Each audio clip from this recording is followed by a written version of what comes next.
Dictation start होगा 5 second बाद। Start.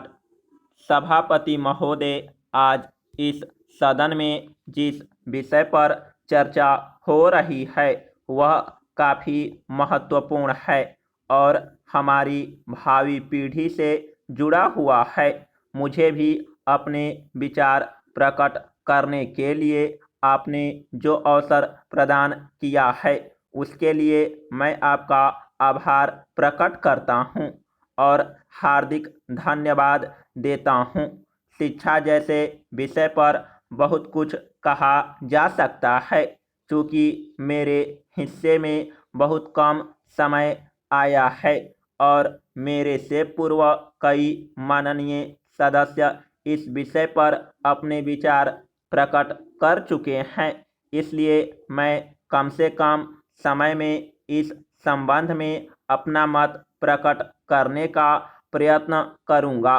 अपने पूर्व वक्ताओं की भांति मैं भी इस बात से पूर्ण रूप से सहमत हूं कि शिक्षा प्रणाली में बुनियादी परिवर्तन की आवश्यकता है।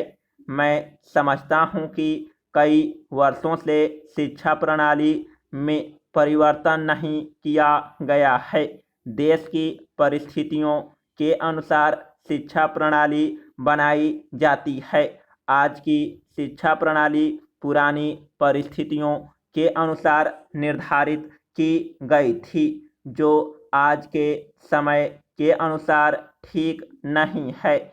आज देश को प्रगति की ओर ले जाने के लिए जिन साधनों की जरूरत है उन्हीं के अनुसार शिक्षा प्रणाली बनाई जानी चाहिए।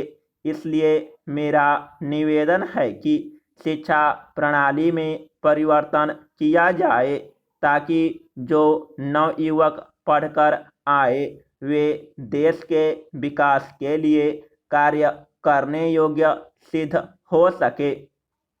यह सभी जानते हैं कि जो विद्यार्थी शिक्षा ग्रहण कर रहे हैं भविष्य में उन्हीं के ऊपर देश का भार पड़ना है।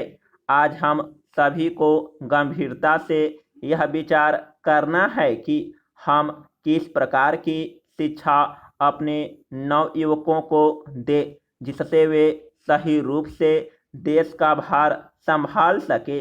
आज देश जिन परिस्थितियों से गुजर रहा है उसके अनुसार हमें सही शिक्षा का भार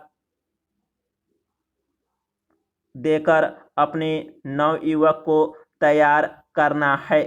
इससे न केवल युवा पीढ़ी को नई शिक्षा मिलेगी बल्कि देश को भी एक गति मिलेगी।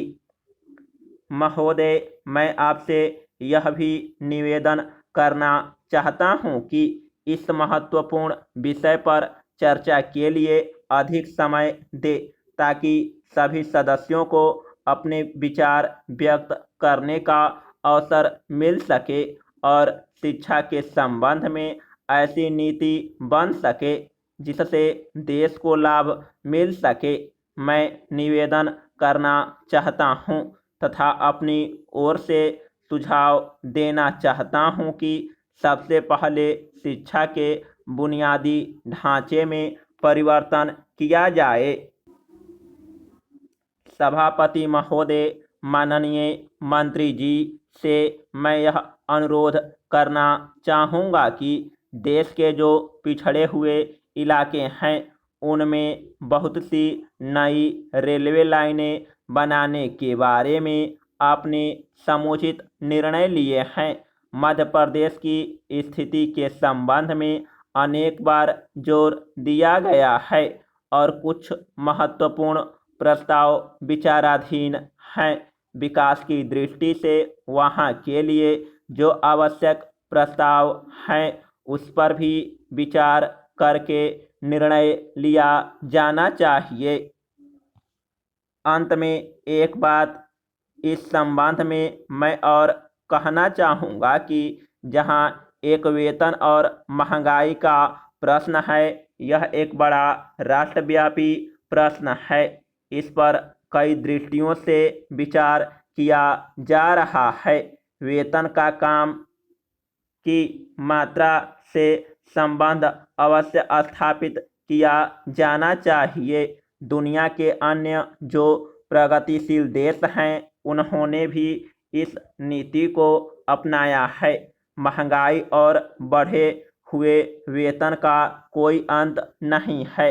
महंगाई बढ़ती जाती है तथा समस्याएं भी बढ़ती जाती है। इस देश में हर प्रकार की परेशानी, हड़तालें और रुकावटें पैदा होती हैं। इसलिए इस प्रश्न पर इस दृष्टि से अवश्य विचार करें कि जो जितना काम करे उसको उतना वेतन मिलना चाहिए। अगर इस पद्धति को अपनाया गया तभी हम इस समस्या का मुकाबला कर सकेंगे। मैं आपका अधिक समय नहीं लेना चाहता। मंत्री महोदय से मैं निवेदन करना चाहता हूं कि आपको देश की, पूरे राष्ट्र की जनता की परेशानी और सुरक्षा की ओर ध्यान देना चाहिए। हड़तालों के कारण सभी को कठिनाई का सामना करना पड़ता है। एक यात्री अपने घर से अपने मुकाम पर पहुंचने के लिए निकलता है। यदि रेलगाड़ी बीच में ही रद्द हो जाती है उसे परेशानी का सामना करना पड़ता है। इस देश में लोग रेलवे को यातायात के प्रमुख साधन के रूप में प्रयोग करते हैं। इस प्रकार की स्थिति से राष्ट्र की तरक्की और विकास के लिए खतरे की बात हो सकती है। इन समस्याओं पर प्रशासन को गंभीरता से विचार करना चाहिए तथा इसका हल निकालना चाहिए। यदि तत्काल ही इस समस्या को सुलझाने का प्रयास न किया गया तो आगे चलकर इसके भयंकर परिणाम हो सकते हैं। एक अन्य बात की ओर मैं सदन का ध्यान आकर्षित करना चाहूँगा। दिल्ली के कार्यालयों में काम करने वाले कर्मचारी निकट के राज्यों से प्रतिदिन रेल से यात्रा करते हैं।